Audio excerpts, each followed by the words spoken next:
Oh, hello, everybody. Welcome to another episode of Pierre the Chef. This is actually our regularly scheduled live cast of Pierre the Chef. Last week was sort of our special episode in response to current events. So we're back on track this week. And I want to introduce, as always, my very good friend, Christopher. How are you, buddy? I'm fine. I'm glad to see that you managed to get out the Twitter arguments long enough to participate here today. I think I'm done shaking my fist angrily at a cloud. A brown cloud that rains diarrhea. Fuck you guys. No, really, what do you actually think? I think they're the scum of the earth. Anyway. But that's not the topic. I'm not doing that. I'm not talking about that. Yeah, we said we didn't want. I commented yesterday. We didn't really want to do the same show 2 weeks in a row, so we're going to try to avoid getting too into detail on all of that. Since we went over we're going to talk about something. Yeah, we're going to talk about something a little more frivolous this time. But before we get any further, first of all, hello, how are you? Second of all, where's Pierre? Pierre, actually, he has a medical appointment. He had a specialist appointment scheduled. It's something it's one of those specialists where it takes 9 to 12 months to actually get the damn appointment and get in. So he's not here because this appointment actually predates Pierre the Chef, the show, not him. But he had the schedule before we started doing the show, so he had to go to that because if he didn't, he's probably not going to get into there until sometime in spring of 2018. So I don't know exactly what it's about. It's his medical history. I'm not asking. Right. It's a private matter. Yeah, but basically that's why he's not here. This is something that has been scheduled since before we started doing this show. You know, assuming he's telling the truth. And why wouldn't he? Well, you know, maybe I'm being too uncharitable. I don't know. This could be this might be an excused absence. I mean, if he has a doctor's appointment, right, on Saturday afternoon. You know, I didn't ask him to get a note to provide to us, to the principal, to the boss, to verify why. So, we're just have to take his word for it because I figured that we're not really, his caretakers as such. No, I suppose not. We're just people who depend on him to show up once a month for an hour or so for a show that we all agreed to do. And he's got a perfect record. Yeah, he's the anti-Gehrig at this point. He's Bizarro Lou Gehrig, who never plays a single game, and then he breaks his streak and comes back to life from Lou Gehrig's disease. I'm not sure that analogy held up, Steve. I didn't really think that one through. Oh, there's one that they're going to take out of context for you. Bizarro Lou Gehrig's disease. It makes you stronger, actually. All right. I remember in my Facebook, on this day history thing, there was something that came up recently where a couple years ago, apparently there was a discussion that Lou Gehrig might not have died of Lou Gehrig's disease. And I'm like, so what? Why is this even a thing? Who cares? So are we going to have to rename what he actually died from, Lou Gehrig's disease? And ALS will just have to be ALS from now on? Yeah. And the comment I made is, next thing you know, they'll be digging up Zachary Taylor to find out what happened. Because they how do we know? That. Yeah, and suppose that had turned out that they did that, and it turned out that Zachary Taylor actually had been assassinated or poisoned. Yeah. Now what? We're going to find out who did it. We're going to dig him up and shoot him. Bring them to justice. Did you see that? We must bring the dead to justice. Did you see that? Well, I mean, it's a start. We have so much trouble bringing the living to justice. We might as well start somewhere. Did you see that the Clickhole video that our mutual friend Jason shared about Babe Ruth? I saw the link. I didn't follow it. No. It was it's really funny. It's one of those short, sort of silent, joke videos that Clickhole does, where they announced that the FBI is exhuming the body of Babe Ruth, not to do any tests or anything, but just to shake his hand for doing such a good job. Oh, that's terrible. And then when they're done, they're going to chuck his body in the river. No explanation. Just, yeah. Clickhole is one of those places where, I wish I could write for them, but I know I'm not nearly clever enough. Clickhole's grown on me because a lot of times when it first started out, a lot of their links seemed like things that just weren't clever enough for the Onion. Yeah, there's some of that. I think there's still some of that. Yeah, but they've sort of found their own voice in a way they hadn't before. I always got the impression it was it's is this good enough for the Onion? No, but we can probably get away with throwing it on Clickhole. Let's dump it on Clickhole, yeah. But as time's gone on, they've sort of found more. They started doing a little bit more of original. Not such just this is a weird concept with nothing to it. So yeah, because they had a lot of links or a lot of things about this that just didn't quite. They weren't quite funny. It's just weird. There's no insight. There was no commentary. It was just, can you help Joseph Gordon-Levitt get out of this Batman maze? It's like, okay, wait, what? That's not really. Yeah. But they sort of found their own. Yeah, they did. And sometimes that I agree with you. Sometimes it just feels like they were just filling in a Mad Lib. Yeah. And then they were like, "Here, it's funny." And then, but some of the articles in that vein are managed to be funny just for the sheer inventive absurdity of it, like the oral history of Star Trek, where they had this running joke that James Doohan was living in the studio for years after the show ceased production. Like Gene Roddenberry wouldn't let him leave; he continued to squat in the studio. Yeah, so there was a time when I was avoiding Clickhole links the same way I avoided Upworthy links. Upworthy. I mean, and they sometimes had some good things to say too. But boy, talk about clickbait headlines. They were the masters of it. Oh God, Upworthy. Yeah, and I mean, I've had stuff featured on Upworthy, and you're right. A lot of it is just, oh come on, I'm not going to click on that. Oh, let me see what it is. There was this great link. I don't know if it's still up. It was like an Upworthy headline generator. Yeah. Oh yeah. And I mean, and that's what. And everything was like, all you have to. This 3-minute video will change your life, or the most incredible 3 words that she spoke to save a human life only contain 2 words. It's what? Yeah. Please give me a break. Glad I spent 30 seconds of my life watching that. Yeah, I don't know. I might have even blocked them on Facebook. I got so sick of it. Really? Like, there was a point where they were everywhere. Every day at some Upworthy link. I was like, oh. Break. Yeah, it is. It's like they reached some sort of critical mass where, like, for a few weeks, everybody is sharing shit. They were the in thing. They were the fad. It's sort of like the shortest lived fad I can ever remember was I've fallen and I can't get up. Oh yeah, that lasted like a week and a half. Yeah, it only lasted like 2 weeks, but for those 2 weeks, it was absolutely everywhere. I mean, it was they had like. Using the clips from that to make sort of like a rap song on the radio, the album TV, and then and then watching channel surfing and MTV, which still played some music at that point, and the guy opened his jacket and he was wearing a shirt that said "I've fallen and I can't get up." I mean, it was everywhere for 2 weeks, and then it was gone again. Yeah, until probably like 6 months later when it was a joke in a Saturday Night Live sketch, because that's how cutting edge Saturday Night Live is. Yeah, people still laughing at I've fallen and I can't get up. Well, okay, so I think they might. I think Saturday Night Live may have caught up a little bit as far as being topical. A little bit. I have to admit, I've never actually watched Saturday Night Live live. I've never watched an entire episode of it when it actually airs. So I haven't for years either. I watch it on Hulu. Like the next day. But yeah. So speaking of cutting edge comedy, here's a segue for you. You're working on those. You taking a Segway class or some sort of Segway primer online? I signed up for a Segway class, but I went there the first day and it was just about those fucking scooters. So I canceled it and I couldn't get a refund. It was non-refundable, which they didn't make clear, but whatever. Anyway, different topic. That's the problem with an audio contract rather than a written one. Yeah. You just don't stay away from those, folks. Stay away from those. But yeah, we wanted to talk about South Park.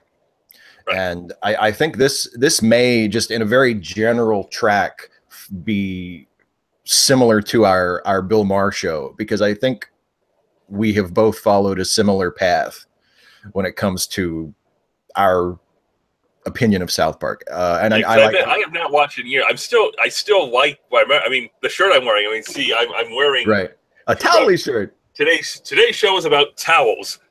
No, South Park. Yeah, well, because if I had gotten that in first, it would have been funnier. But saying that after you've already said the show is on South Park, part of the essence of comedy is timing. This is why we don't. We should work things out ahead of time. Well, at least we agreed that this is going to be the topic of the show. I say towels and you say South Park, and we both think that we're correct. That would be a lot more awkward. Towels. Yeah. So because I know, and I'll let you, say your piece. But I know for me personally, like when South Park started, I was like, "What the hell is that?" And then for quite a few years, I was a regular viewer, and I thought at times it was brilliant. Oh, it was. I It mean, was genius.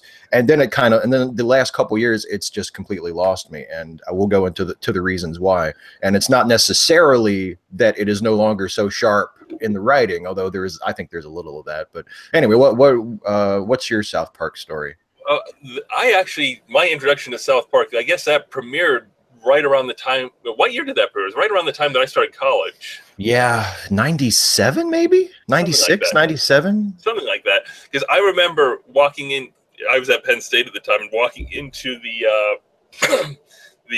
commons area, and downstairs they had like a little raised area, and they have a television on each end and some couch stuff. And on Wednesday nights, that would be packed. I mean, there were people sitting on the floor. You couldn't squeeze more people in there, and both TVs were on South Park. It was a must-watch TV.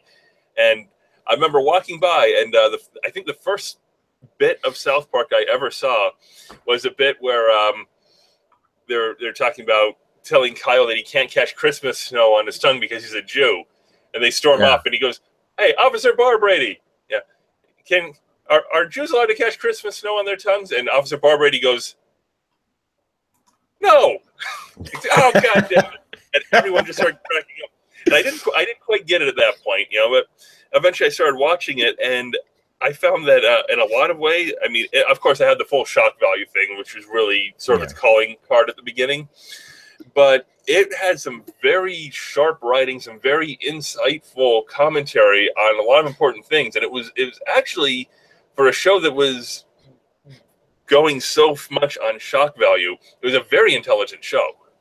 Very much, yes. Very much. And as it went on,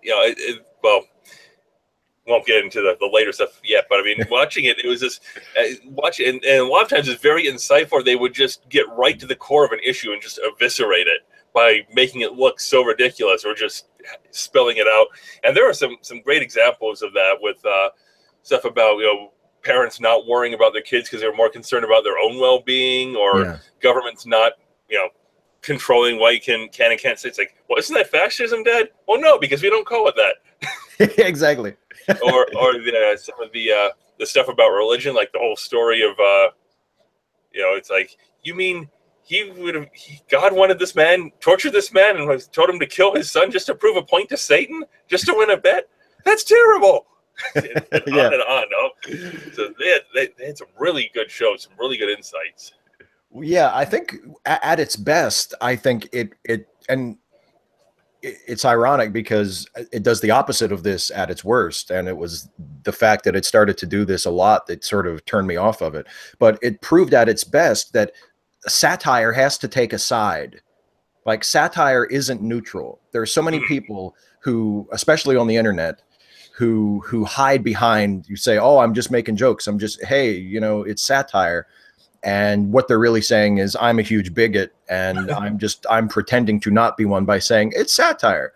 South Park shows that good satire, sharp, smart, cutting satire takes a side. When they satirize Scientology, they're not saying, well, Scientology's bad, but these people who make such a big deal about Scientology, they're just as bad. They're saying Scientology is bad. Period. They're dishonest. They're creepy. They're bad, Probably my favorite episode of the show, which they don't air anymore, is the Super Best Friends episode. Oh, yeah, yeah. And they don't air that because Muhammad was one of the members of the Super Best Friends, all the religious figures. And, and it aired, and there was absolutely no issue. And then after September 11th, because the show predates September 11th, which shows you how long it's been on the air. Yeah. If us saying 96, 97 earlier didn't clue you in. We're old. But yeah, I just love that episode and the insight. Were they fighting David Blaine in that episode? But through the whole cult thing. But all the religious leaders, and they're all these religious figures from all these different and all these people fight over which religion is correct. And in this show, they all just get along. They're these super best friends, and they we all agree to band together to fight against evil. Well, except for him, who doesn't really believe in good and evil, because they actually understand the religions that they're talking about. And then they throw in Seaman, because Aquaman was always sort of like, doesn't quite fit in. We could, yeah, and they're Aquaman, making fun of like, you search your harbor.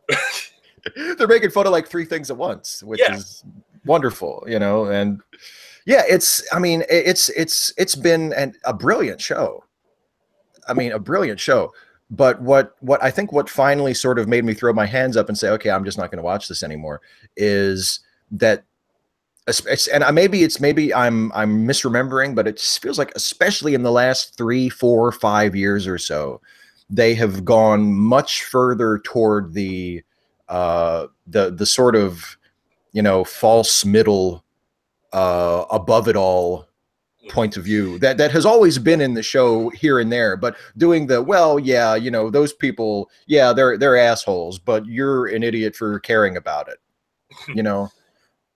And there's something about that really, especially in the last couple of years with turns of events in this country and in the world, that have made me think, okay, fuck you for, you know, for spending so much time and effort and talent making a show where the message to your millions of viewers is, you're a fool if you care about stuff.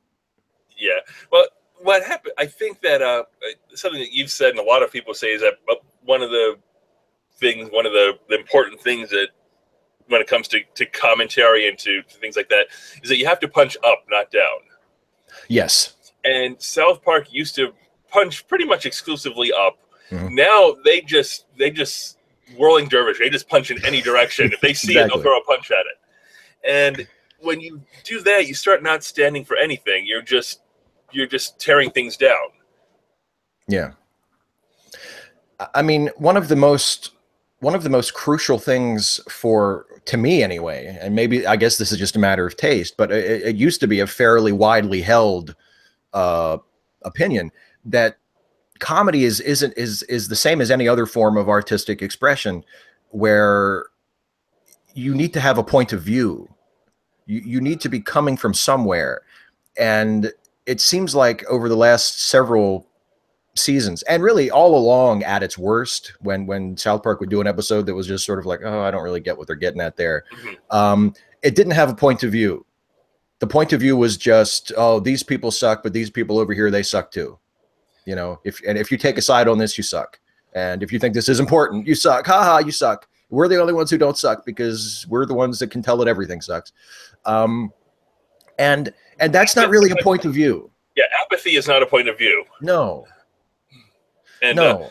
But there are two things that I think, in many ways, within the universe of the show, I think because, you know, as far as the writing goes and the different topics they've done, you know, they've wandered at times. They haven't necessarily stayed on point as far as trying to make a relevant point or insightful commentary.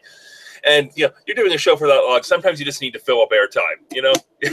They do, yeah. And I know their production schedule is pretty quick.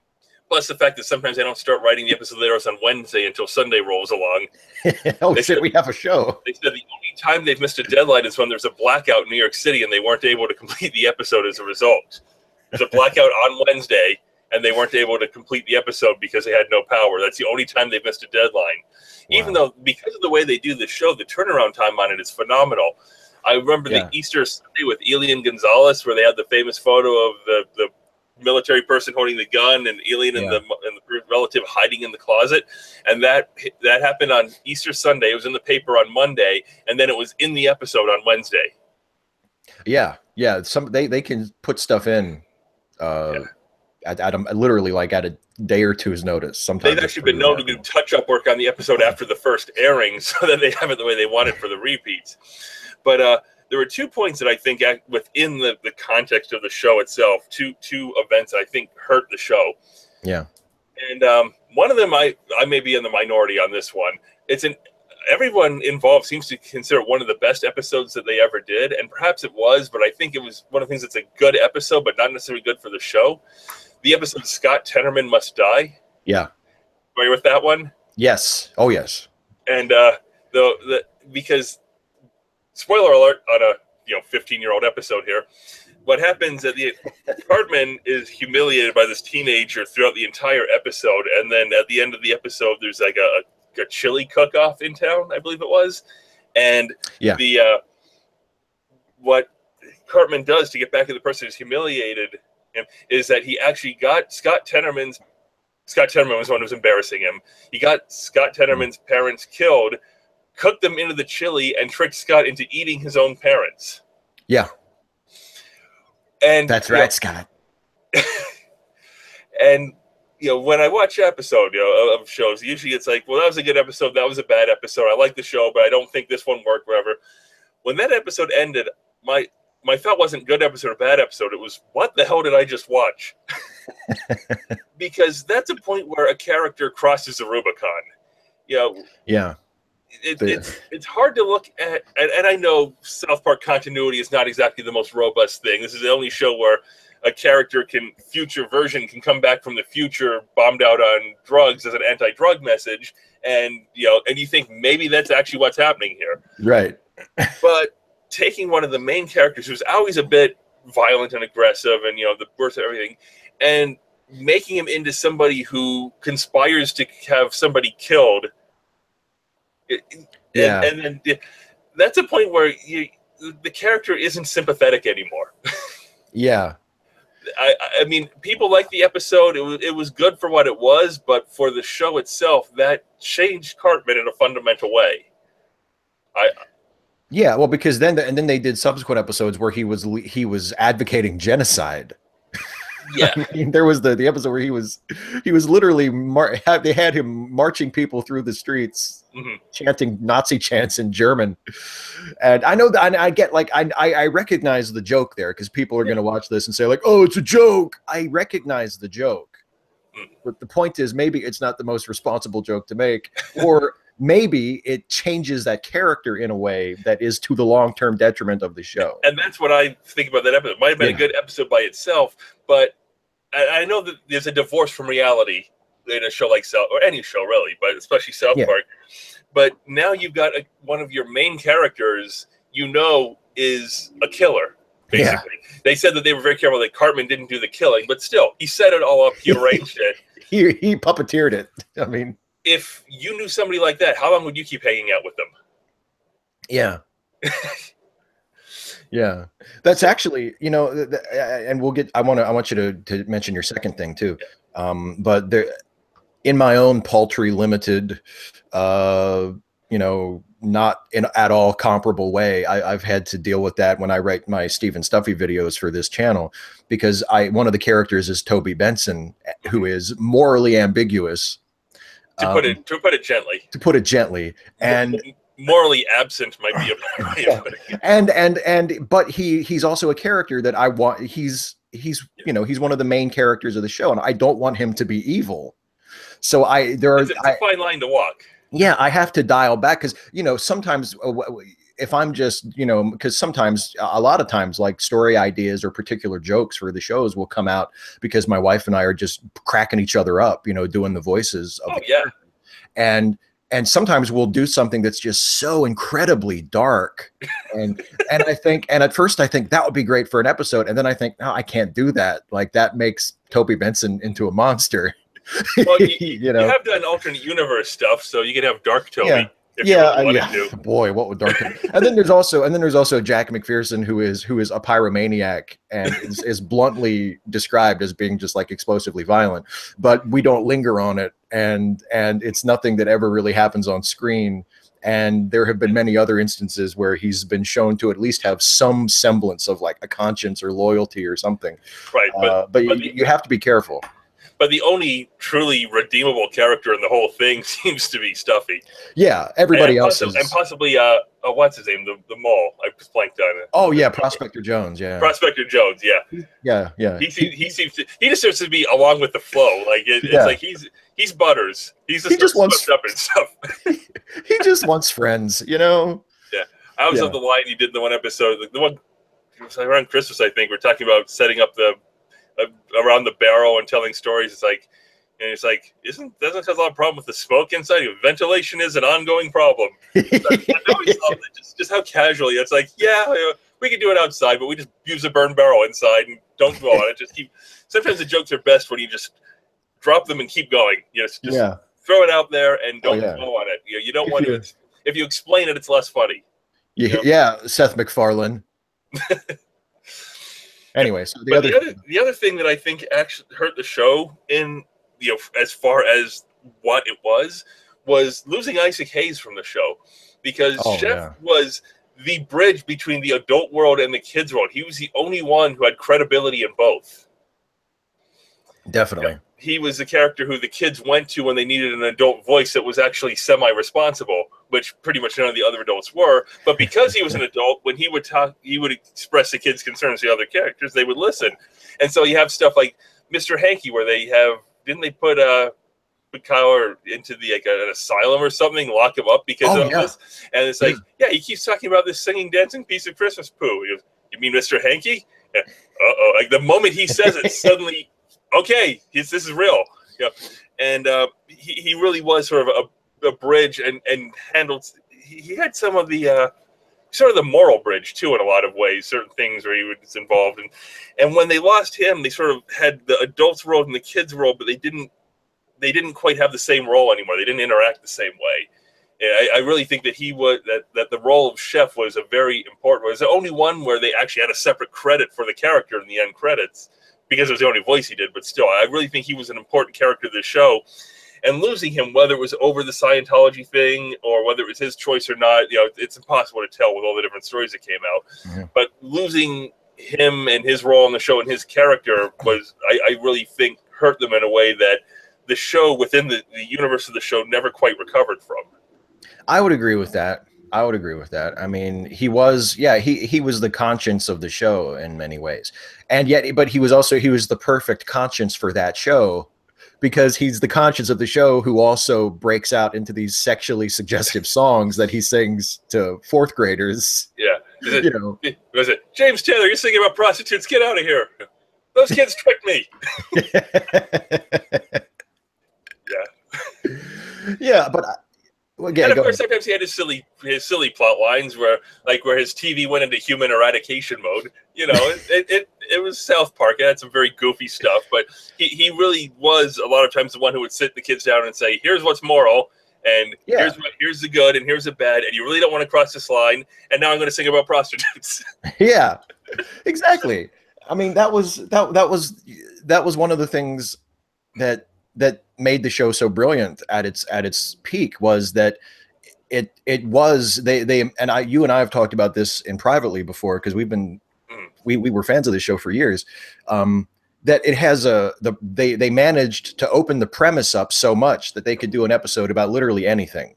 Yeah, there was nothing they couldn't do a show about. They could do episodes about stuff that MacGyver couldn't do episodes. Oh my God, because they established, fuck it, there's aliens, you know what I mean? There's God and Satan and Jesus, and I mean, and everyone knows they're there, and no one worries about it too much. He's got like a public access. Jesus has a public access cable show out of South Park, and everyone's and cool, it's no big deal. Yeah, and they revealed that Earth is a reality TV show for an alien planet. Yeah.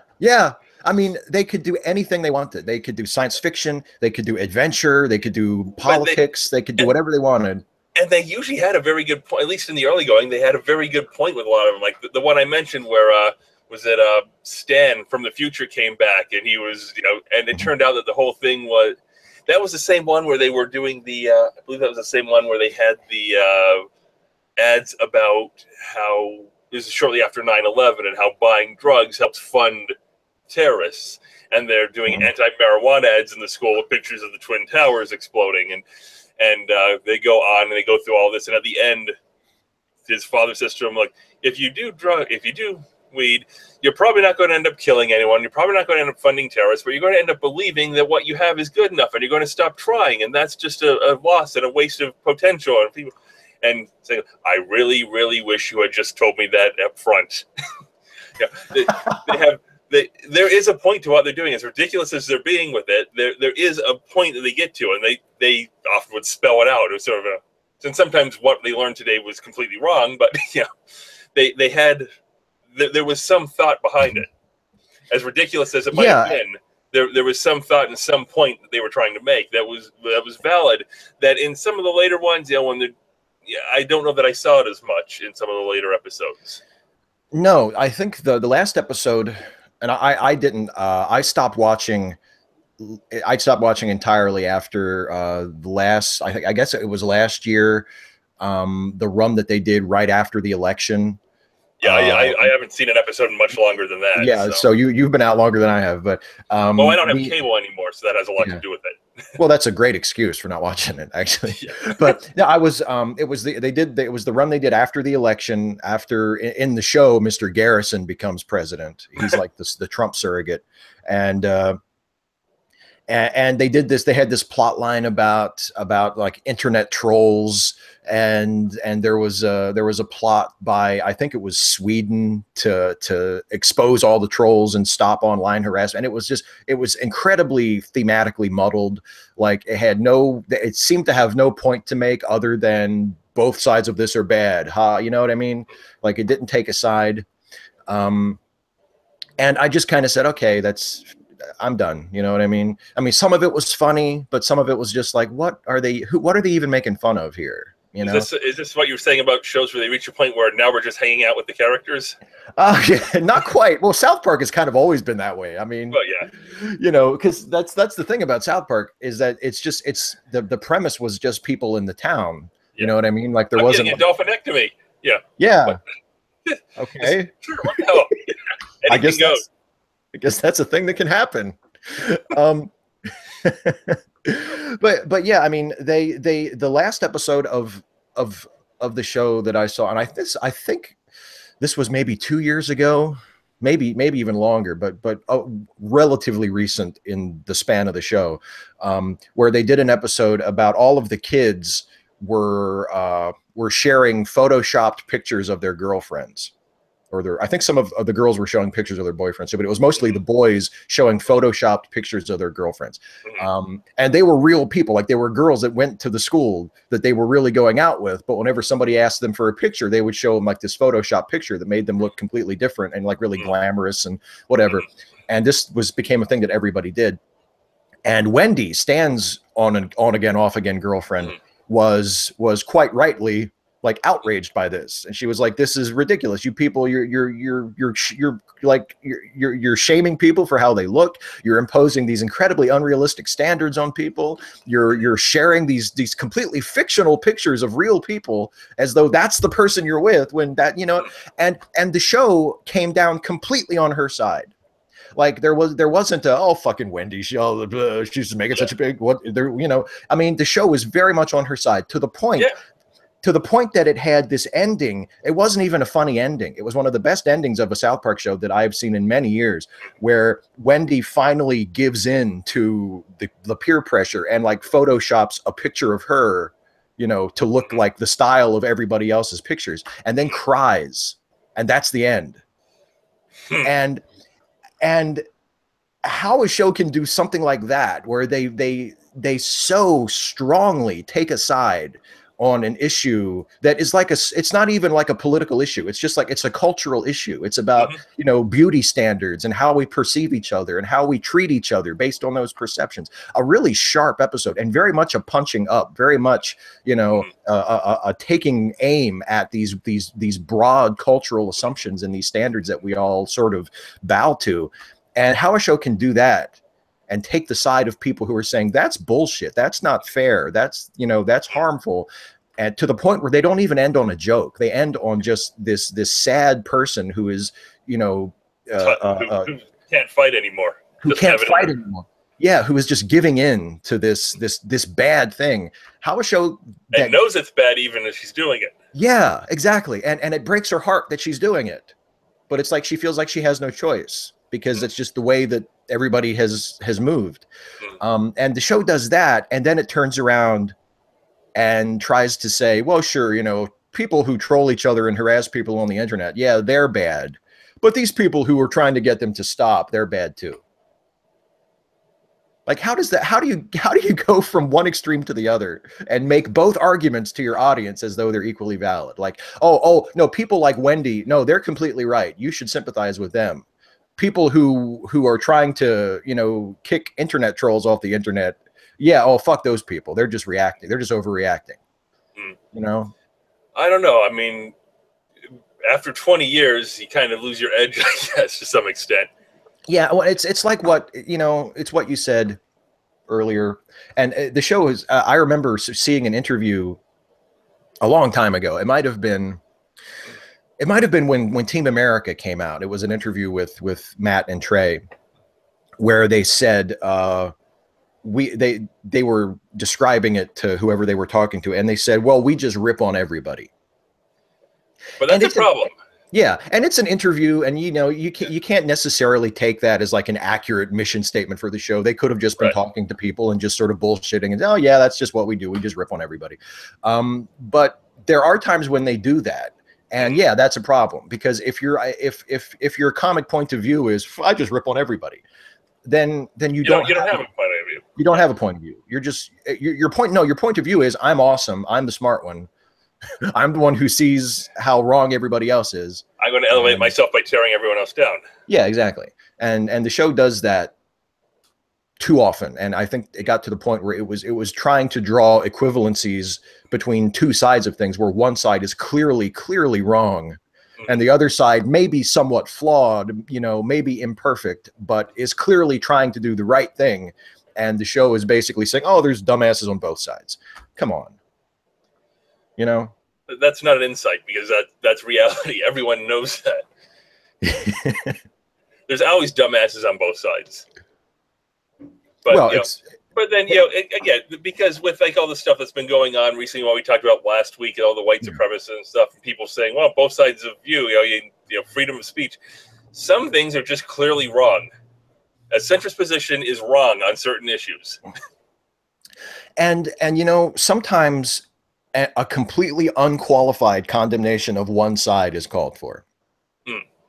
Like what the thing about the white supremacist thing, and it's similar to what South Park does in these situations that I've been describing, where people will say, oh sure, those Nazis, oh absolutely, I'm not on their side, they're terrible, they're awful, but I mean, do we really need to tear statues down? Yes. It's like you don't just stop. Because just condemn the Nazis. Don't condemn the Nazis and then turn around and go, but you protesters, you better not take down statues without permission. Like, just stop. Because I haven't read yet. I want to put together a video about this whole thing. And one thing that occurred to me as I was running through it in my head, that when you have all these places, the statues, the various things, you basically have two things. There's two options. You have monuments and you have memorials. And you have monuments to people who did something admirable, or something that was very positive, or you have memorials for the victims of somebody who did something terrible. Yeah. And the statues to Confederate soldiers and Confederate generals and Confederate figures, they're not memorials. No. So they're saying that what these people did, their role as Confederates, was admirable. And no, it wasn't. No. Yeah, that's one of those lines that we should be insisting that people draw. Yeah, that's not necessarily a South Park thing, but it's something that it's just certain issues are not an issue. There's right and there's wrong. Yeah, absolutely. And the frustrating thing about South Park is that there have been many instances where the show has gotten that exactly right. And the puzzling thing to me, and this is one of those, it's one of those internal contradictions to this. Everybody sucks. You're a fool for caring about this point of view that the show so often espouses. Is they cared enough to make a show about it. Like, even when they make a show where the point is these people suck and these people suck, and if you take a side, you suck too. They spent however many millions of dollars and hours and they made a TV show about it, where the message was, this isn't important. They might have wanted to do an episode about it, but had nothing to say, but did the episode anyway. Yeah, I guess. Yeah, exactly. Well, if you want to do something, I don't know. That's where I figure we'll be by episode 12. Oh yeah, we're just gonna be talking about Star Trek for and then we're like, what was our topic this month? I don't know. It actually was Star Trek. We phoned it in that much. Yeah. And then, hey, we did one Star Trek show. Why don't we just do another one? We crossed that. The Wrath of Pierre. We crossed that river. We might as well just keep going, right? Yeah, I mean but I don't know. It's the thing about South Park that frustrates me is that I've been a fan of the show for many years, and the show has produced some really brilliant stuff in its time. Absolutely. I mean, just absolutely brilliant. Like, I don't want people to watch this and go, "Oh, they just don't have a sense of humor." So, blah, blah. You know, it's like it's one of my favorite shows, and I watched it. I've seen virtually every single episode of it. It's not about not having a sense of humor. It's about the humor has to have a point. Yeah, and also, I don't know, maybe people didn't get the memo on this. You can object to humor while still recognizing it as humor. Like, you can ponder and critique the larger implications of it, you know, while still acknowledging that it's. There seems to be a belief that lack of admiration equals ignorance of what they're actually doing. Yeah, exactly. There's a lot of that. You know what? Especially with certain people who write, who, if people don't like what they write, they just assume that the other person didn't get it. The last thing, the worst thing that you will ever hear from any writer is read it again. Yeah. It's because that's basically saying, well, I completely reject your criticism. Yeah. I wrote something great. You just don't get it. Yeah. That's just, especially for someone who has any hope of ever being a better writer than they are right now. That's just death. And it doesn't mean that every critique is valid. It just means you should, you know, if someone has something that they've clearly put a lot of thought into, and they're talking about stuff in your writing, even especially if it's stuff that maybe is in there that you didn't necessarily intend to be in there, or it's a message that people are taking from it that you didn't mean to put in there, you need to take that seriously instead of just going, "Oh, that's not what I meant. You clearly didn't understand it." Right. Because that also says that that just puts full responsibility on the other person. Yeah. Yeah, and that's, I don't know. I mean, one of the best statements on this sort of subject, and that I've ever heard, was on the episode of Mark Maron's podcast where he interviewed Gallagher. Mm-hmm. And this episode is somewhat famous because Gallagher walks out because Mark Maron is like, he really kind of grills Gallagher on some of his racist jokes and some of his sort of homophobic jokes, and Gallagher tries the whole "I'm a comedian, I'm just telling jokes" thing. And Mark Maron is like, "Well, dude, I'm a comedian. Like, I'm a more successful comedian than you are, motherfucker." And he said, and he makes it very clear. He says, "Look, I'm not saying that people should not be allowed to tell jokes about certain stuff. I'm not saying that comedians should be pressured to like censor themselves or that, you know, I mean, because no matter how careful you are, you're always going to offend somebody. And sometimes there are sensitive topics that comics like to tackle. And, you know, there's not a perfect way to approach those. And you're always going to, you know, bruise somebody on one side or the other. But you still have to take responsibility for your jokes.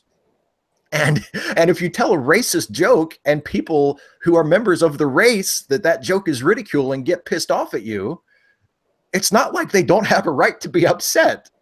You know, I mean, and I feel like that's if you truly care about your own work, and you truly care about doing good work, and about doing work that an audience will receive in the way you intend it to be received, you have to listen to that stuff. You can't just wave it off and say, "Oh, they're just too sensitive." If someone says, "Oh, hey, I think you're really funny, but that joke you told is super racist," you shouldn't just say, "Well, I'm not racist. Fuck you. You're just looking for reasons to be offended." You should actually listen to them and think, "Oh, actually, shit, I didn't think about that. Maybe that does come across as racist." You know? Yeah, I know. I mean, I saw some Gallagher specials back in the day, you know, like decades ago, and they tended to focus more on wordplay and things like that, and of course the props. I've told you've heard why Joel Hodgson and the MST3K crew bash Gallagher so much, haven't you? I've told you that. Yes, but please tell that story because I love that story because I'm 100% team Joel on this one. Yeah, they were apparently. Joel had a stand-up routine at one point that he was at the same place that Gallagher was, and Joel is off. So he comes back and he finds Gallagher going through all of his different props and you know, the things that Joel had for his bit. Gallagher was going through them without permission, and he's rooting through, and he said some very negative things about it, and then accused Joel of being over reliant on props and gimmicks. Yes. So yeah, so when you're watching Mystery Science Theater and they're taking shots at Gallagher, know that that's very much heartfelt on their Yeah. part. And he deserves it's hard. Yes, he does. It's hard to imagine being more tone deaf and oblivious than for Gallagher, Mr. Sledge-O-Matic, to make a statement like that. He did a TV special where he had a gigantic couch, a trampoline shaped like a gigantic couch. And all he did was jump on it. It wasn't even like a joke. All he did was just jump on it. It wasn't like, I got a big couch. Over-reliance, that was it. Over-reliance on props and gimmicks. You know, there's also there's Joel. I've seen him tell that story before as well, where in addition to that, which is that's got to be the punchline, but he also he said that Gallagher made fun of him for calling them props. Like Joel and the one of the tellings I read of it, because I actually have a video about Gallagher coming up in the next couple of weeks. And he does some clever stuff, but if he's being racist and sexist and offending people, then that's I mean, he's not South Park. That's not his bit, you know. Yeah. Oh, yeah. That's being racist to South Park's bit. But Joel. So I read this story about Joel and Gallagher, and it was a more recent interview. I think it was an interview conducted with Joel like since the revival of MST3K, and somebody was like, "Hey, well, you know, what's with all the Gallagher jokes?" And he told that story that you just told, but he also said that Gallagher got all sort of like high and mighty, you know, like artsy on him with it, and said like, you know, you don't call them props. They're not props, you know, like as though it's demeaning to call them props. And Joel was like, dude, they're props. Like, what is wrong with you? You're not Michelangelo because you put a broom and a dustpan on the end of the same rubber handle so you can go like that. Like you're not an artist, okay? You're not like a brilliant satirist. You smash fruit with a hammer because you saw Ron Popeil, you know, selling something on an infomercial in the 70s. Look, you're not a vertical transportation coordinator. You're the elevator attendant. You know, transportation coordinator. Yes. All right, so have we wrapped up the South Park then from the sounds of it? Yeah. I think we've chattered on about South Park enough. All right, so does that mean that we are contractually obligated to do the 5 minutes of Trump now? Oh, yes. Gee, how will we ever come up with things to talk about for 5 minutes? Do we have the on-screen timer yet? No. Do we have theme music or a little graphic or anything? No. No. Are we going to get one at some point? I don't know. Maybe. I mean, I don't want to close the. I don't want to close the door entirely. That's encouraging. Yeah, that's very optimistic. Yeah. Are we going to do this? Maybe. I mean, I don't want to. I don't want to say absolutely we won't. Yes, I'll mow the lawn. Today. All right. God. Yes, no, I have. If it makes you feel any better, though, and this goes to all you folks watching as well, I can see the timer. That makes us all feel so much better. I can totally see the timer. You know what, though? Just think of that as being like soccer, you know, football outside the United States, where the clock counts up. So there's only one person on the field who actually knows when the game is going to end. Because, I mean, can you imagine that, you know, the Super Bowl where one team drives down the field and they dive into the end zone, they get the touchdown, they go up by 2 points, and everyone looks at the referee and he goes, "Yeah, I'm keeping track. I'll tell you when we're done." Can we see? Yeah. It'll just distract you. Don't worry about it. Yeah, so apparently that's how we're doing the other 5 minutes. Although we have said that it is 5 minutes and the clock doesn't stop. So if those of you following along in your own homes would like to set up your own timer, and keep up with it yourself.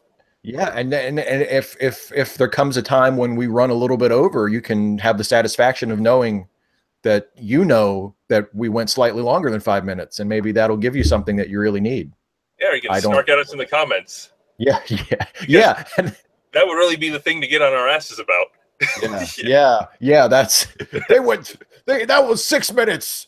That was 5 minutes and 32 seconds, you liars. Yeah, when you hit the 5 minutes, we're very clear. Like, we each say our last sentence and then we're done. So I guess we technically do go over 5 minutes a little bit. technically. Yeah, but that's game show rules, man. You're allowed to finish your answer. Yeah, exactly. This isn't The Price is Right. We're allowed to go over a little bit. Yeah, exactly. It's not whoever gets closest to 5 minutes. It's about 5 minutes. Yeah. You know, Bob Barker wants to do something about it. He can come and talk to me about it. You know, Drew Carey. Yeah, I know, but Bob's got more free time. Drew's actually doing the show. I don't think I can argue with that. If Bob, hey, Bob, you know what, Bob? You can find me. You know where I'm at. Come get me, Bob. You have a problem with me bringing up your show? All right, so we spent more time talking about the 5-minute timer than we're going to spend talking about Trump, and those are probably more enjoyable minutes too. That's true. Okay, I'm going to start the timer.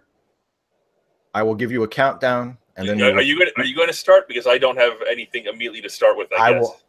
I will start. Okay. I have a really sharp, witty observation to begin with. Oh, all right. So then it's all downhill from there. Yeah. Okay. Okay. So I'll do 3, 2, 1, start, and then I'll hit you with my witty observation. Okay. Okay. Okay. 3, 2, 1, start. Trump is a white supremacist. That's all. Word. No, I mean, they got rid of Bannon. Is gone. Oh yeah. And you know what? That's a plot. I mean, fired one more of the white supremacists who worked for him. Yeah, it doesn't fix the problems, but it's one less problem in the White House. The only problem is what that man is now going to do with the several months of security clearance that he had and the knowledge he gained from it. Yeah, it's almost as if he never should have been allowed to work for the executive branch at all, isn't it? I mean, you know what? That's a common theme in the executive branch these days. You know, one of my favorite sort of falsehoods, myths, lies about Trump is that has shown to be completely true in the last 6 months or so is, he's going to surround himself with the best people. How many senior people, not just, people who he gave a job to and then sent off, senior people who work closely with him in the White House have either had to resign or he's had to fire just since January. Well, there was this picture going around with in the Oval Office with 6 people, and there's red X's over 4 because the only ones that are left are Trump and Pence. And the only reason Pence is still hanging around is that he wants Trump's job. Yeah. The only 2 people who are constitutionally required to be there who cannot be removed except by a legislative process. They're the only 2 that are still there out of that entire picture. Yeah, I don't know. I did a video yesterday, or technically this morning because I was running late, where a part of what I said in it was that, like, there's just no excuse at this point, and there hasn't been an excuse ever. Personally, to me, there's never been an excuse for apologizing or defending Trump ever. But it's getting more and more ridiculous seeing the lengths that people are willing to go to, or the things that they are capable of ignoring, or at least from the looks in their eyes, pretending to ignore in order to continue defending Trump. To see, it's like, because at this point, it really is, well, okay, he defended Nazis. Like, there's no sugarcoating it. He complained about the CIA saying, "What is this, Nazi Germany?" But he can't criticize actual Nazis. He can't. Yeah, he defended. He carried water for Nazis, and not just Nazis who killed people and beat people, and carried torches, and so he draws that line. And the Tiki Torch Company made a stronger condemnation of white supremacists than the president did. The fucking Red Wings. Because some of the white supremacists, they sort of altered the Red Wings logo to make it more white supremacist-y, and they carry the fucking Red Wings. Everybody knew that they weren't affiliated with the Red Wings. The Red Wings didn't have to come out and condemn shit. Everybody knew that it was just a bunch of racists being fucking trolls and racist. The Red Wings came out and said, just so everybody knows, fuck those guys. Like, we have nothing to do with them. We despise them and what they stand for. But wasn't it yesterday in Boston there was supposed to be a white supremacist demonstration with like 20, 30 people? Yeah. And about 20,000 showed up to protest them? Yeah. I think it was even more by the end, actually. I think I saw estimates north of 30,000. I mean, Something I saw a picture of Vancouver where they said what they did was to help prevent these rallies. They find out when they're happening and they fill them up with the protesters early. Yeah. Oh, yeah. And they're like, and Trump is like, well, they had a permit. So they had a permit. So effing what? Yeah, one comment on that: the 9/11 hijackers had plane tickets. Yeah. So, hey, what are you doing? You can't. What are you trying to stop that hijacker? He has just as much of a right to be here as you do. And if you're going to be that pedantic about it, we'll point out that the permit was for the park, which they left. Yeah. Yeah. Oh, and also they're Nazis. Fuck their permit. Right. So how far are we? How much time? We have 45 seconds left. Oh, okay, good.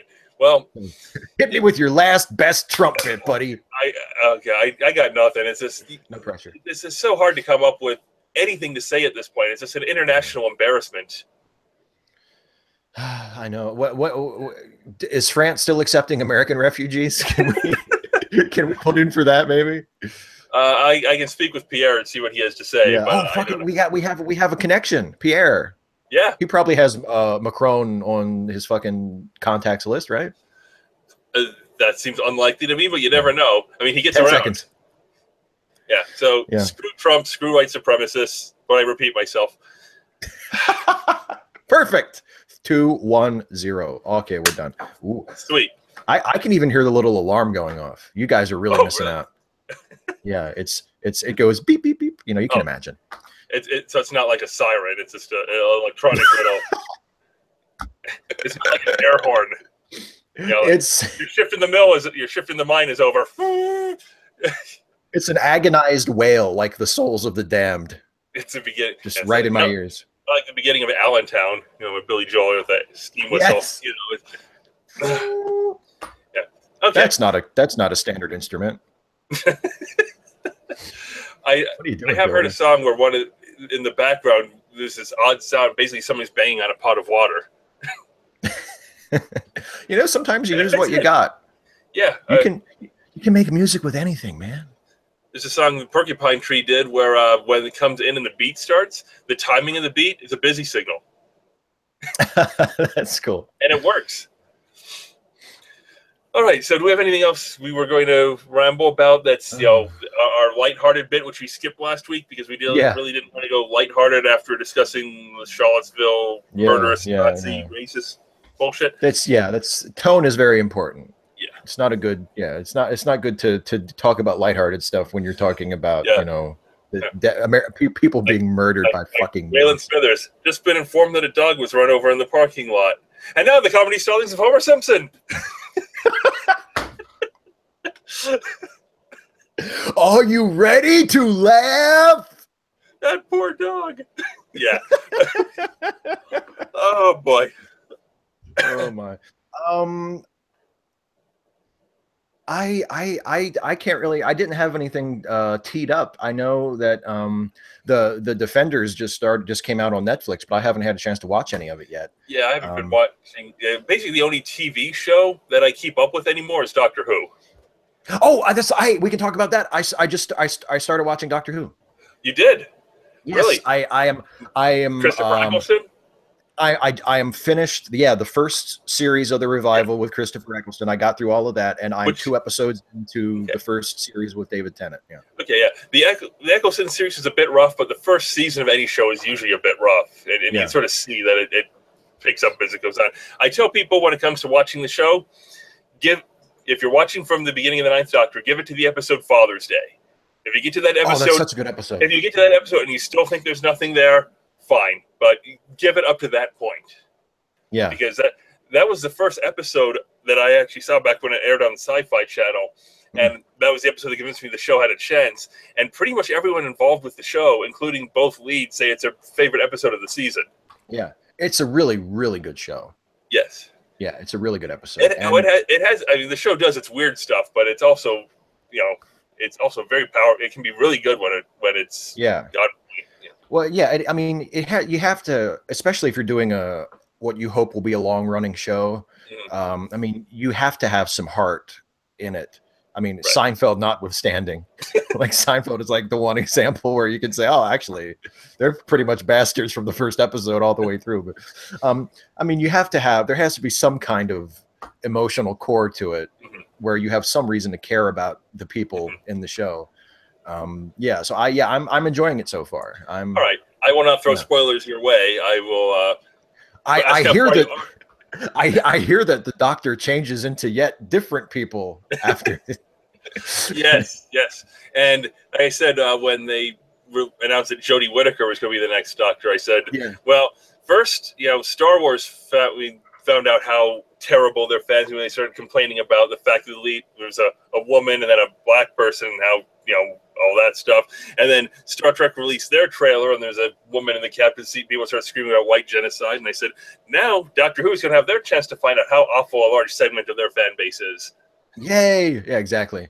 Yeah. I mean, I guess every you believe that a person is in a time-traveling police box and can regenerate into different people, but the gender issue is the one you can't get over? Yeah, exactly. A time-traveling police box that's like the size of a house on the inside. Yeah, I mean, well, it's just it's just like the people who complain about diversity in Star Trek. It's like how have you ever missed, watched the show? How have you missed the point of the show to this point? Because I mean, Doctor Who, like I said, I've only watched the first season of the revival and a couple episodes of the next season, but it's a pretty progressive show. Mm-hmm. I mean, I don't get how you can be like a diehard fan of a show that is clearly very progressive and very open-minded, and very sort of socially conscious, and then get all pissy when it's like, oh, there's going to be a woman on it. Oh God. Like, I mean, my favorite, right? Because I did a video a couple months ago now about the people throwing a tantrum about, oh my God, there's a black woman and an Asian woman in the new Star Trek show. And that was exactly my point. Like, don't you watch the show? And the excuse is, oh, but the Star Trek takes place in the Federation. It's a merit-based society. They're not talking about race all the time. And it's so your argument by definition says that women cannot merit the captain's chair.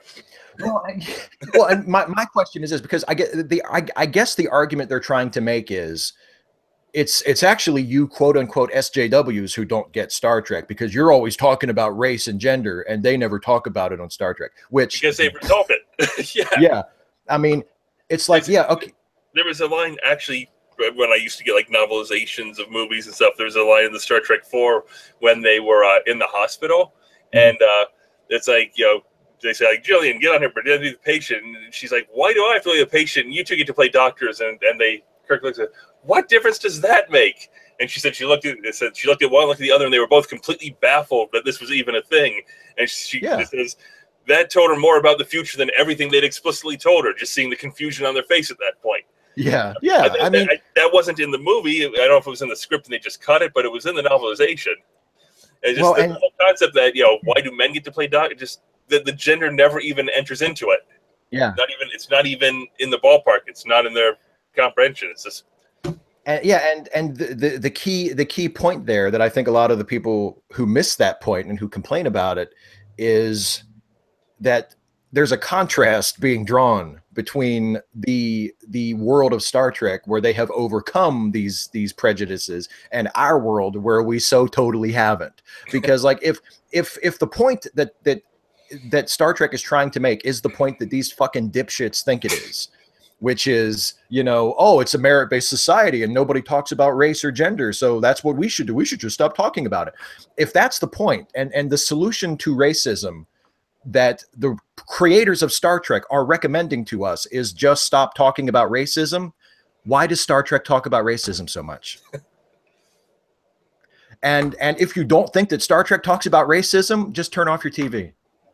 You're hopeless. If you can watch Star Trek, especially early Star Trek, but really any Star Trek, all the versions of Star Trek have done anti-racist episodes or anti-homophobia episodes, anti-discrimination episodes.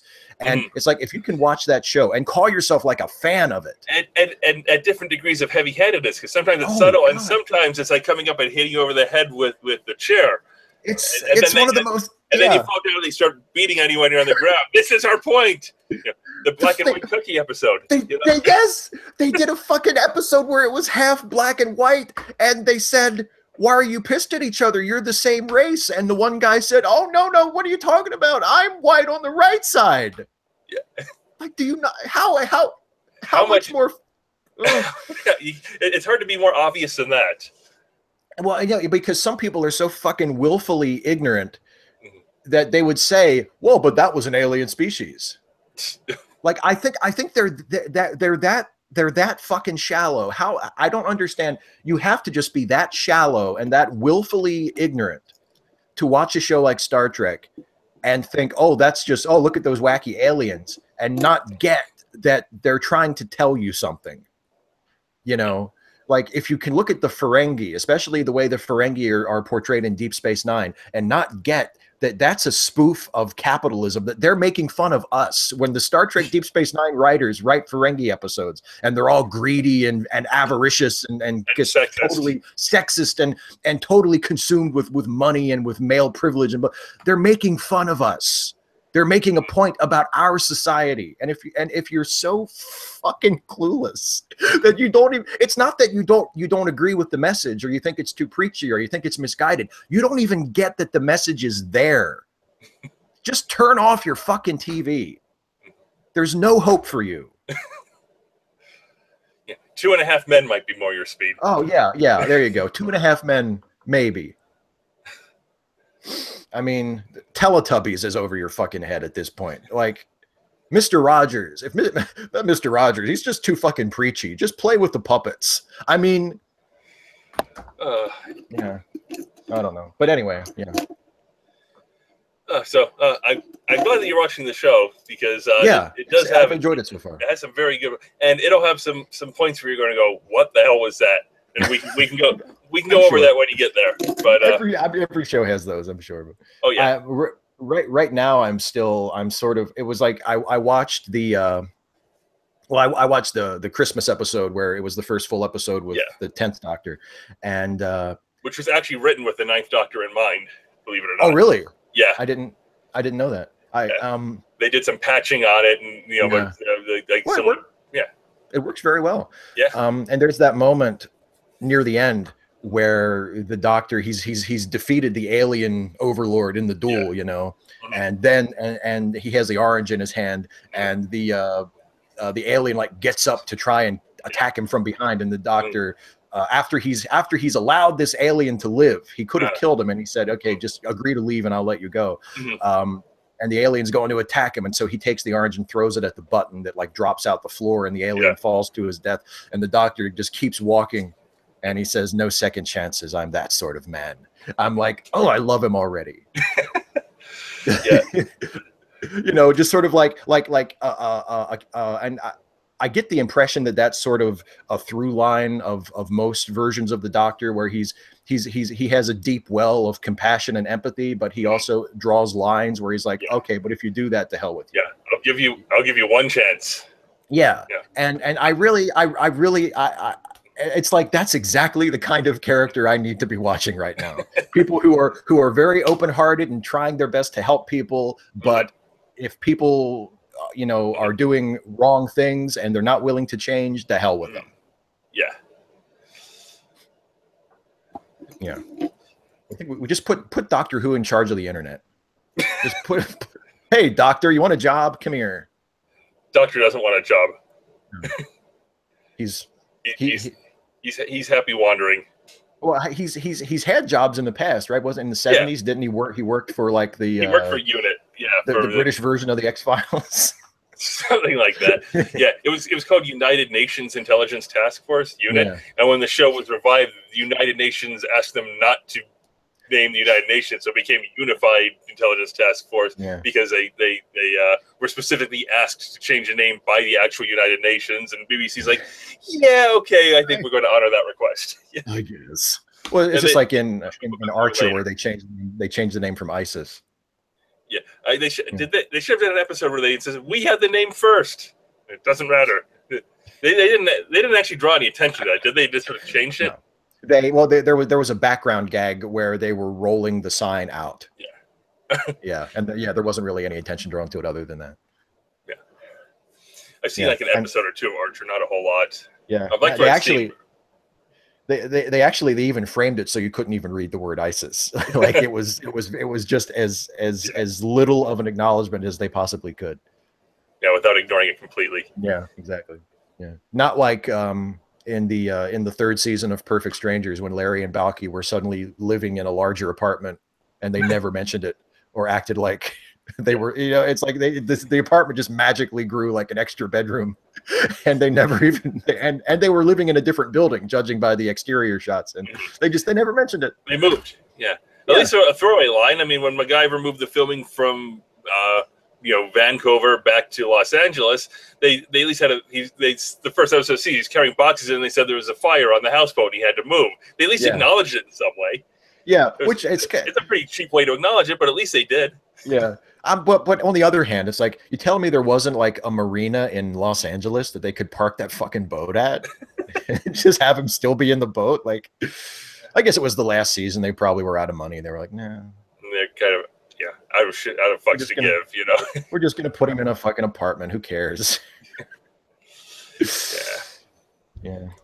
That's another shows that is good in memory, good as nostalgia, but I don't know that I would go out of my way to recommend people go looking for it because I'm not really sure. Yeah. It was a fun show. It wasn't always a good show. Oh, it was often a terrible show, but I mean, they relied very heavily on clip show episodes too.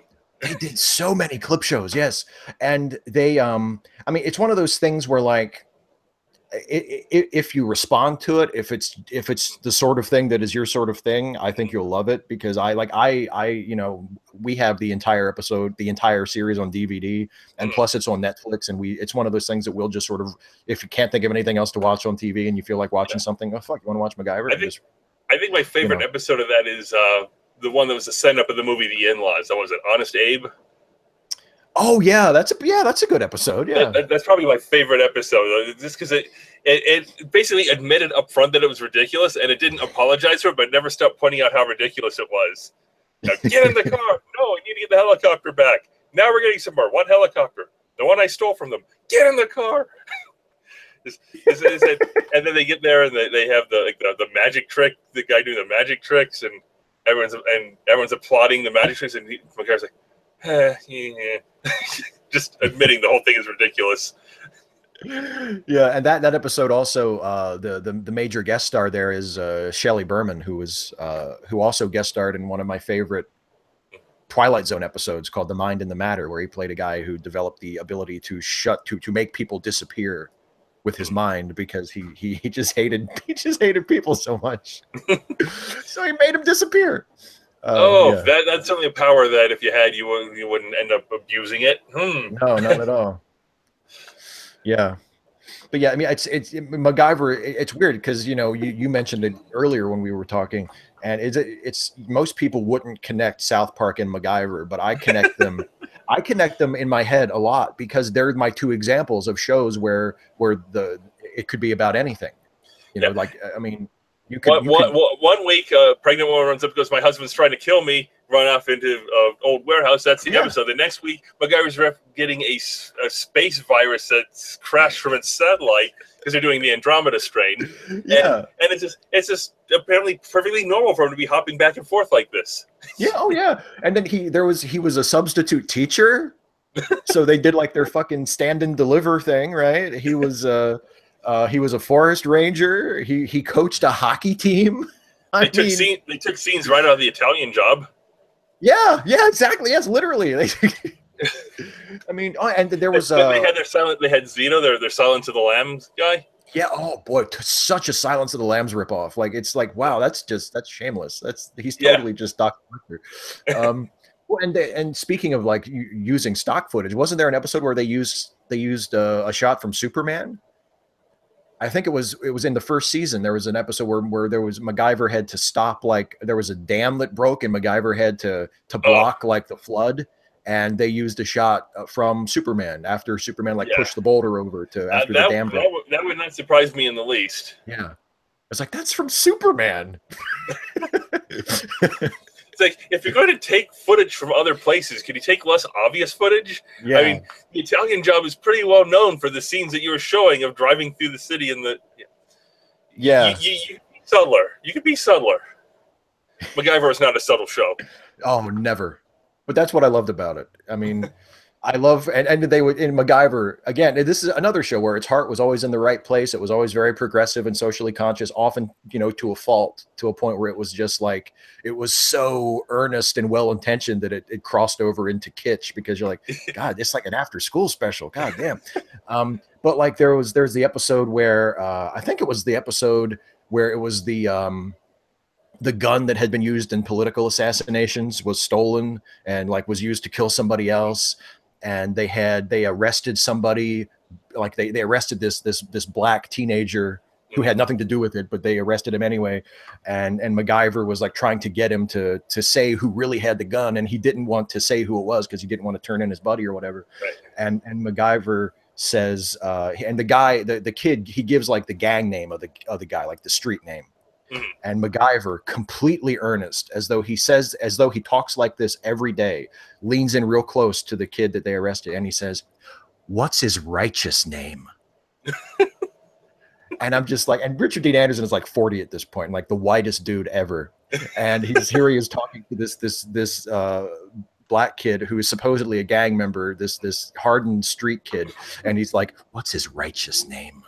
Like, wow, that's just. And even on the show tried to do every now and then it would miss the boat completely. The one that stands out in my mind is the one where there's a plant was going in on Native American land, or it was going to be built, and there's this Native American person who's a lawyer who's fighting against it, and it doesn't. He fails at that, so he decides to turn to terrorism. He's going to plant a bomb, and he puts on the feathers and the war paint and all that. And it's like, are you kidding me? Like, this is. I mean, it's like that's just pain.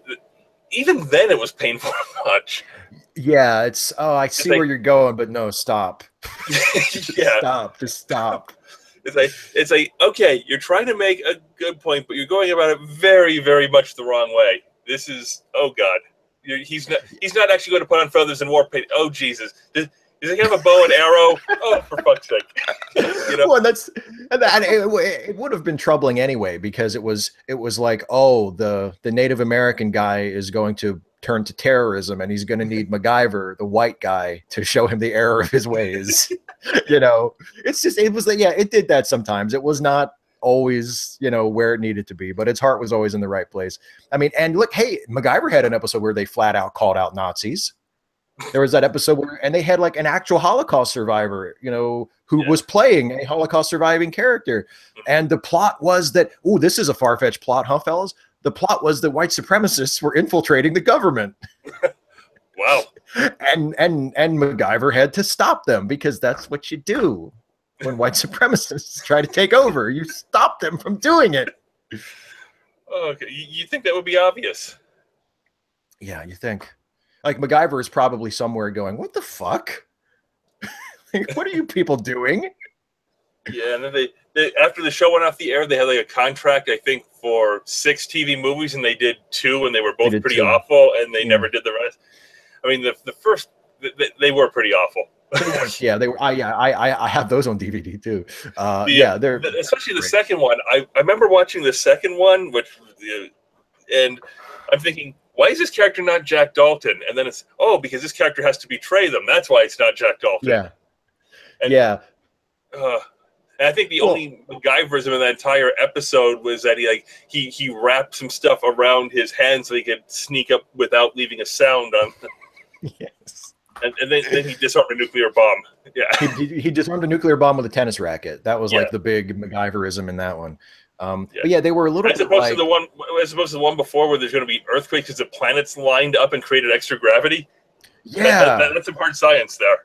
That's a great episode for MacGyver. Well, it was like, I mean, and they were strange too, because that used to be fairly common in the 90s when a long running show would go off, and to sort of like soften the blow for the fans that were still left watching it, they would say, oh, we'll do some TV movies, to sort of let it trail off instead of cutting it off like real sharply.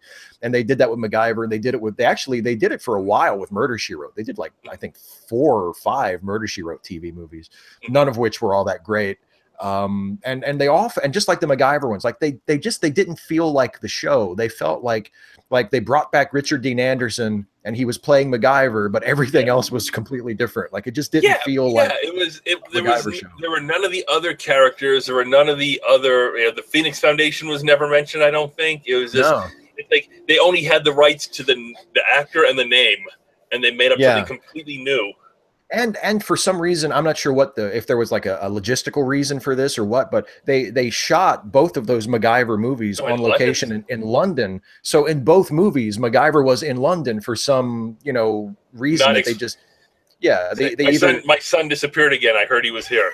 Yeah. And it's like, I mean, okay, there's nothing. They did international episodes before in the show where he would go to another country or whatever, but it just seems odd to get himself arrested, sent to prison so he could break out with Q. Yeah, yeah, exactly, because he was a badass. I know what to do. I'll get my ass arrested, and then I'll think of a way to break out after I get in there. Because I'm MacGyver, motherfucker. But yeah, they was like, oh, he's in London. That would be a great slogan for I'm MacGyver, motherfucker. Oh man. Yeah. Well, anyway. I think we've met our nerd quota for the month. Yeah, wasn't expecting to go the MacGyver direction, but if that's part of the fun of the spontaneity of it. You know what it is? We're talking about shows with limitless potential for stories, because South Park, Doctor Who, MacGyver, those are shows you can make one of those about anything you want. You can do science fiction, you can do historical drama, you can do adventure, you can do political commentary, you can do anything you want. Or you can do supernatural. Horror, they all have. Yeah. I mean, the X-Files is kind of one of those shows too, where they would just be like, fuck it, let's do a Frankenstein episode. Who gives a shit? As long as Chris Carter's not writing it, I'm okay with it. But although Chris Carter wrote the Frankenstein episode, which is one of my favorite episodes, but it didn't have anything to do with like the alien myth shit. God. Yeah, like it was the standalone episode, and it was brilliant. Episode revival, and they ended it with a cliffhanger. That was such a painful episode to watch. And it's like, how hard is this? Yeah, just leave like a loose end, but wrap up the story. Like don't. Gee, I wonder if Mulder will die. The end. Like, what are you doing? Yeah. I mean, Twin Peaks did that too, but they thought they were getting another season. Yeah, the whole Mulder and Scully's kid plotline was never interesting to begin with. No, I didn't think so either. But let's not get into that because we're they're doing another one. They're doing a 10-episode series. Either later this year or next year. So we'll be talking about that when it's happening, probably. Yeah, I'm a bit less enthused about how they're going to get themselves out of the mess that Chris wrote them into. Well, you know what? They 3 beautiful words. 1 year later. Didn't Sledgehammer do that? They blew up the city expecting to get canceled, and then they didn't get they got renewed when they weren't expecting it, and so. The next season began with the caption 5 years earlier. Yes. And they picked it like nothing had happened. Yeah. I mean, just look, okay, it's not the most artistic way to do it. It's not the most skillful way to do it. Yeah. But if you write yourself into a corner and all of your other ideas are shit, and the idea that got you to the corner in the first place was shit, that's kind of what they did with Millennium, where they had a fantastic series finale and then they got picked up for another season and had to figure out how to write themselves out of an ending where a plague destroyed most of the human population. Yeah. Oh, they want us to do more? And I said this, and then I did my overlong review of the revival of the X-Files, that was brilliant. They didn't give you any false hope. They weren't pretending they were going in a different direction. They committed to it fully. And then they had to find a way out of it. They got picked up for a lousy 3rd season.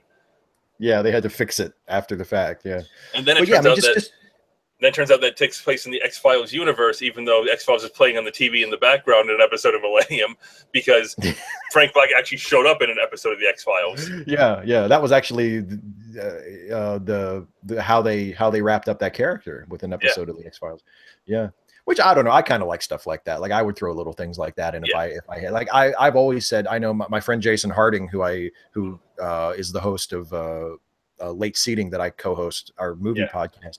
He and we're also huge Star Trek fans, and I've said to him many times, if if I ever found like a magic lamp and got 3 wishes, and one of the wishes was let me write a Star Trek show, Star Trek fans would hate me by the 2nd or 3rd episode, because I would put stuff in. I would put stuff in that would intentionally flout continuity. You know, people would be like, well, is it Prime Universe or is it Kelvin Universe? And my answer would be, I don't know. Like whichever one. I don't know. It could be both. It could be either one. I don't know. Yeah. And Trekkies hate that. Like, I think we as Star Trek fans, we are hardwired to we require continuity, and we require it to make sense. You know, I don't understand why they're saying that the new show takes place in the old continuity, but it's hardly a deal breaker. If the stories are good, who cares? Yeah, I don't give a shit. But I don't care about how the Klingons look. I don't care about. Did they explain? Did the new MacGyver show take place in the same year, or is it a completely reboot new MacGyver? I think it's a total reboot. Is that already canceled? I don't know if they canceled it or not. I gave it 3 episodes and then kind of tapped out and said, I'm just, and I always trying too hard. Well, I always meant to go back and check back in with it to think, well, maybe they smoothed it out later in the season, because I mean, it wasn't terrible, but it was really fidgety, and it was really like there was a lot of visual stuff, like, lots of like slow-mo and zoom in, and there were these little, they did like the Sherlock thing where there was little on-screen text, like when MacGyver would invent something, it would like label what it was. So it's like, okay, just come on, this is you're trying way too hard. Camera tricks rather than letting the story tell itself. Yeah, it's like, just let him just have him explain it to somebody. Jesus, why else is Jack there? To get him in trouble in the first place. Like, that's why Jack and Pete were there, because so MacGyver could be like, give me that coffee can and that rubber band, and Pete could go, what you gonna do, MacGyver? And MacGyver would explain what he was gonna do. Yeah, I like the one episode where he goes, MacGyver's like, I open that phone, I need a microphone, and get it to him, and everyone looks at Jack, or everyone looks at Pete confused, and Pete looks at him and goes, he needed a microphone. It was the most obvious thing in the world. I love the one. My favorite Pete moment is probably the one when I think it's the first Murdoch episode, when Murdoch has them trapped in the back of the truck in the cargo container, and he has the little loudspeaker so he can talk to them, and Pete like takes like a piece of metal or a hammer or something and goes, shut up, and throws it at the speaker to knock the speaker off the wall, and MacGyver says, you feel better? And Pete takes a second and goes, yeah, I do.